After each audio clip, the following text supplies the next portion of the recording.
heard you talking about how your L students just aren't talking right. It certainly can be challenging when students are not using English the way we wish they would. As a pre-K teacher who taught classes full of newcomer immigrants, I have experienced what you are talking about. My students, who mostly speak Spanish, would start speaking English words, but would switch the order of some of them. They would also switch back and forth between English and Spanish. As I looked into the issue of their bad syntax, however, I was reminded that word order and other grammatical rules vary from language to language. The textbook Introduction to TESOL, Becoming a Language Teaching Professional, tells us that English is a configurational language, which means the subject position is an obligatory element that must be filled. This means that we must say, I have a dog, and not simply, have a dog. Spanish, however, and all of the Romance languages, for that matter, do not have this rule.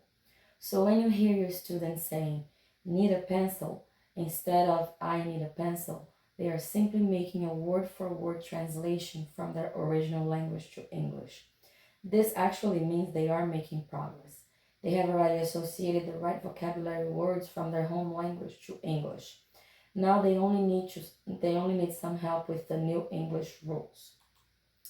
Likewise, when I looked into the issue of code switching, I discovered that there has been a lot of confusion over the issue. In the past, code switching was regarded as incompetent or a disability of some sort. People believed that this was evidence that it was difficult for children to separate languages. However, researchers have discovered that children follow the grammar rules of both languages when they code switch. Additionally, we have also learned that before birth, babies can recognize and separate two different languages. This means that code switching is actually a high functioning skill and something that can be really valuable in language learning.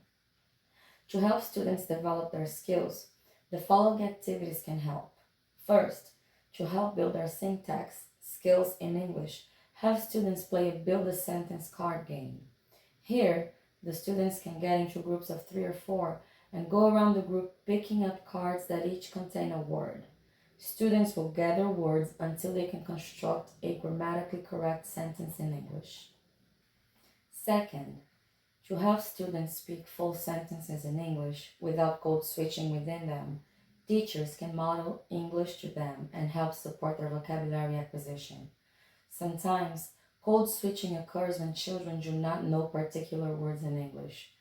To fill these gaps, they use the words they know in their home language. As their vocabulary increases, their need to code switch within sentences may decrease.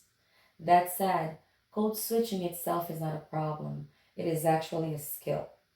As students become bilingual, they will be able to speak fully in both languages at will.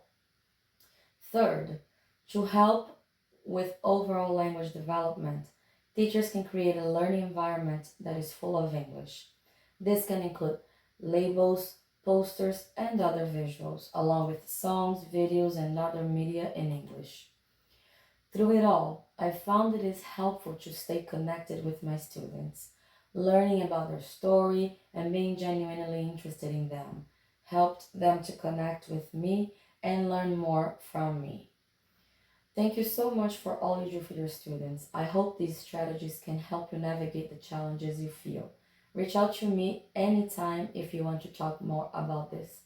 Bye.